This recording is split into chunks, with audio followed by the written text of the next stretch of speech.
Drug related ക്രൈമുകളും നമ്മുടെ നാട്ടിൽ വളരെ വലിയ ഒരു സാമൂഹിക വിപത്തായി മാറിയിരിക്കുകയാണ്. സിന്തറ്റിക് ഡ്രഗുകളുടെ ഉപയോഗം, അത് ഉപയോഗിക്കുന്ന ചെറുപ്പക്കാർ സമൂഹത്തിൽ നടത്തുന്ന ക്രൂരകൃത്യങ്ങൾ മനുഷ്യ മനസാക്ഷിയെ ഞെട്ടിക്കുന്നതാണ്. താമരശ്ശേരിയിൽ മാതാവിന്റെ കഴുത്തറുത്ത കുട്ടി, നമ്മുടെ പേരയത്ത് അമ്മയെയും മുത്തച്ഛനെയും തലക്കടിച്ചു കൊന്ന യുവാവ്, പാറശാലയിലെ പിതാവിനെ കൊന്ന 20 വയസ്സുള്ള MBBS വിദ്യാർത്ഥി, ഓരോ ദിവസവും കേൾക്കുന്ന വാർത്തകൾ മനസാക്ഷി മരവിച്ചിട്ടില്ലാത്ത മനുഷ്യരെ ഞെട്ടിക്കുന്നതാണ്. ഇതിനെതിരായി നമുക്ക് എല്ലാവർക്കും ഒരുമിച്ചൊരു പ്രതിരോധം തീർക്കേണ്ടതായിട്ടുണ്ട്. എല്ലാവർക്കും അവരവരുടേതായ സംഭാവനകൾ ഇക്കാര്യത്തിൽ ചെയ്യാനുമുണ്ട്.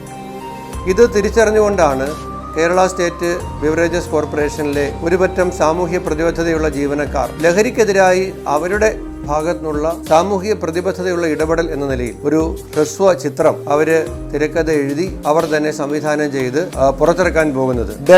ഡ്രഗ് എൻഡ്സ് ഓൾ ഡ്രീംസ് എന്ന പേരിലാണ് ഈ ഹ്രസ്വ ചിത്രം പുറത്തു വരുന്നത്. ഇത് സംവിധാനം ചെയ്തിരിക്കുന്നത് ശ്രീ AK മാരൂറാണ്. തീർച്ചയായും ഇവരുടെ പ്രവർത്തനങ്ങൾക്ക് എല്ലാവിധമായ പിന്തുണയും നമ്മളെല്ലാവരും നൽകേണ്ടതായിട്ടുണ്ട്. ഈ ഹ്രസ്വചിത്രത്തിനും ഇതിന് അണിയറയിൽ പ്രവർത്തിച്ചവർക്കും എല്ലാ വിജയാശംസകളും നേരുന്നു. തുടർന്നും ഈ പ്രവർത്തനങ്ങൾ മുന്നോട്ട് കൊണ്ടുപോകാൻ കഴിയട്ടെ. നമുക്ക് ഒരുമിച്ച് നിന്ന് ഈ മഹാവിപത്തിനെ പരാജയപ്പെടുത്താം എന്നുകൂടി പറഞ്ഞുകൊണ്ട് ആശംസകൾ നേരുന്നു.